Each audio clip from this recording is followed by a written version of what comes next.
ఎమ్మెల్యేలకు శిక్షణ తరగతుల కథనం కేసులో సాక్షి దినపత్రిక ఎడిటర్ పి ధనుంజయ రెడ్డి దాఖలు చేసిన అప్పీల్ పిటిషన్ను హైకోర్టు వాయిదా వేసింది. ఎమ్మెల్యేలకు శిక్షణ తరగతుల పేరుతో ప్రజాధనాన్ని వృధా చేశారని సాక్షిలో కథనం రావడంతో ఆ పత్రికకు శాసనసభ ప్రివిలేజ్ కమిటీ సెక్రటరీ జనరల్ నోటీసులు ఇచ్చారు. ఆ నోటీసులు రద్దు చేయాలని కోరుతూ సాక్షి ఎడిటర్ దాఖలు చేసిన పిటిషన్ను గతంలో హైకోర్టు సింగిల్ జడ్జి కొట్టేశారు. సింగిల్ జడ్జి ఉత్తర్వులను సవాల్ చేస్తూ సాక్షి ఎడిటర్ ధర్మాసనం ముందు అప్పీల్ దాఖలు చేశారు.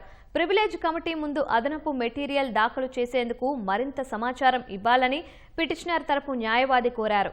2 వారాల్లో అదనపు మెటీరియల్ దాఖలు చేసేందుకు సాక్షి ఎడిటర్, రిపోర్టర్కు న్యాయస్థానం సమయం ఇచ్చింది. ఈ నెల 21న ప్రివిలేజ్ కమిటీ ముందు హాజరై వివరణ ఇచ్చే ప్రక్రియ నుంచి వారికి న్యాయస్థానం మినహాయింపు ఇచ్చింది. ప్రివిలేజ్ కమిటీ ప్రక్రియపై తామేమీ స్టే విధించడం లేదని, తదుపరి చర్యలు కొనసాగించవచ్చని ధర్మాసనం స్పష్టం చేసింది. తదుపరి విచారణను 2 వారాలకు వాయిదా వేసింది.